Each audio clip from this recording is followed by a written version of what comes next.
Right, time for a little bit of an update. Um, all the reeds are done, pre-tuned and marked up where they're going. Um, Top two couldn't salvage from any Hona boxes, so I bought those from Charlie Marshall. Uh, this is how the reed block's going to be fixed. I'm using these little brackets that came in Hona boxes, salvaged quite a few of those, put a little batten down there, probably 2.5 mil by 4 or thereabouts, and then that can hold that down at that end. At the other end I've glued in a little block, and I will use a little bracket similar to that.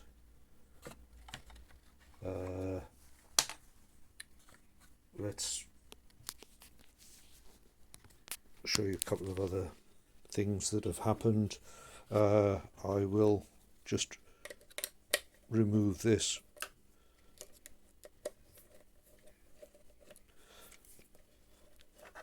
Okay.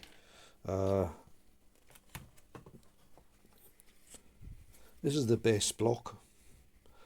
I've removed the remaining insert and enlarged all the top ends. I was a little the pencil mark actually shows the size of the reed, not what I was aiming to cut to.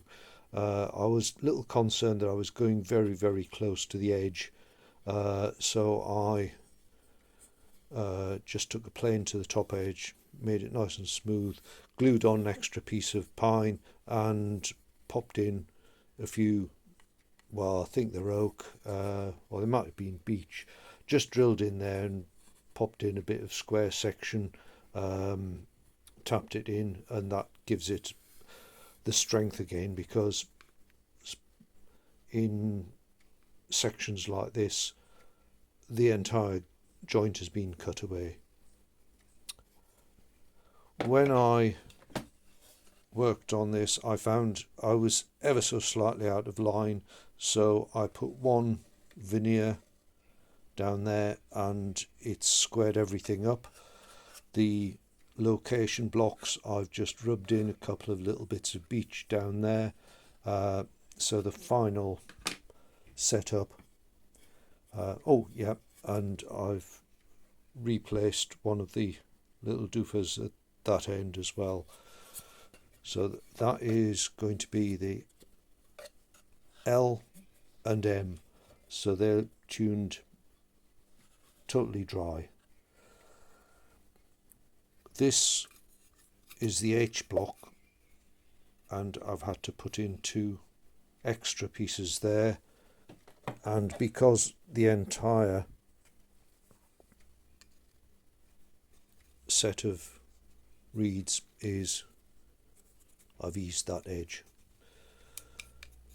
because the entire set of reeds is smaller, that will be fitted first, and then everything should fit reasonably well.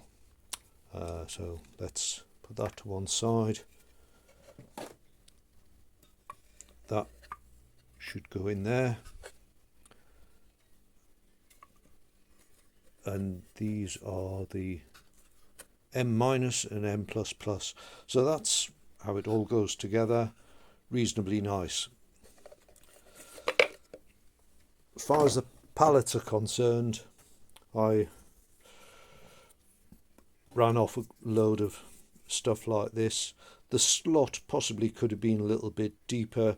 It has caused another problem, which I'll show you in a moment, but again, it's something being able to get over.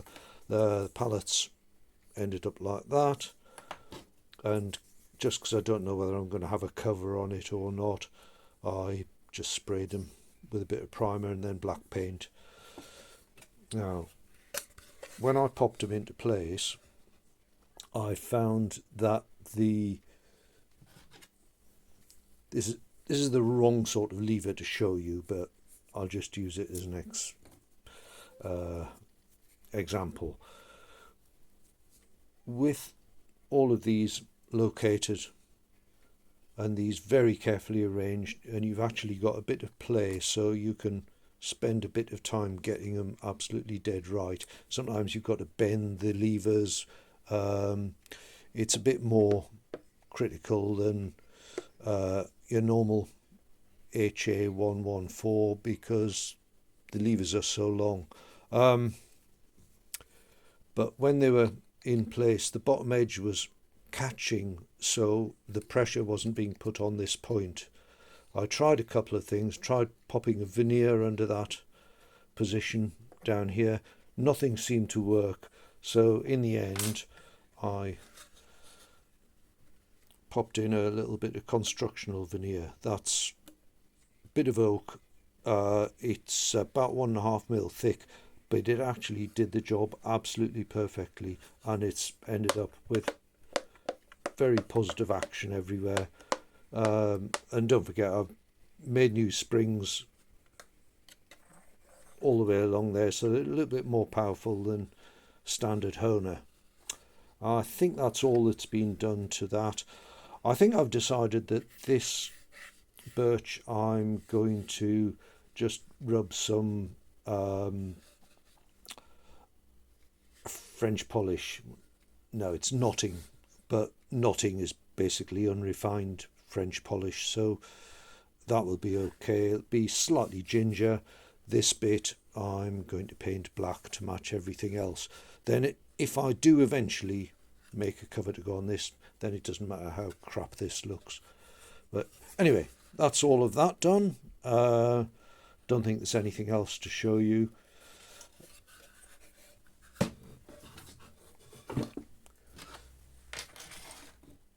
There's all of that, and I think it's probably time to start waxing in the reeds. I'll do that on a separate one.